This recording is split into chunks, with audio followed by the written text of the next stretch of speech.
आपसे एक छोटा सा सवाल है, क्या आप पाकिस्तान आने की ख्वाहिशमंद हैं? बहुत ज़्यादा। आपने बहुत ही रिस्की सवाल पूछा है, लेकिन बहुत अच्छा सवाल पूछा है। I believe that people come before anything else, and I do believe in humanity a lot.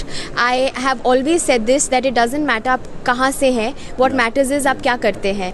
और अगर आप अच्छा करते हैं तो आप अच्छा सोचते भी हैं। सो हालांकि there is flaws in every person, but at the end of the day you should think good and do good. And मैं यही चाहूँगी कि लोग जो ये डर से जीते हैं कि पाकिस्तान आने का, जाने का एंड ऑल ऑफ दैट। मैं जब जरगून सर से पहली बार मिली, मैंने उनसे पूछा क्या मैं पाकिस्तान आ सकती हूँ। मैंने उनसे ये सवाल पूछा है। मतलब ऐसा सवाल क्यों पूछे कोई? You should be able to go to any country you want to. I just want to say that it's a very nice question that you asked, and the answer to that is yes, मैं आना चाहूँगी। इंशाल्लाह किसी दिन आने का मौका मिलेगा। और अगर कोई देख रहा है इसे, I am sure lot of people are watching, I want to say that I am a huge fan of Mahira Khan and Ali Sethi the singer. So please when you go back उनको बता दीजिए कि मैं बहुत ही बड़ी फ़ैन हूँ। जो फनकार हैं, जिस तरह से पाकिस्तान, इंडिया के अंदर भी बहुत से लोग ऐसे हैं जिन्हें पाकिस्तान के लोग जो पसंद करते हैं, जो इस तरह से आर्टिस्ट हैं, फनकार हैं।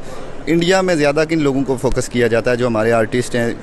आप खुद बताते, खुद कौन लोग पसंद हैं? For example, Atif Aslam, one of your top singers of Pakistan, really famous.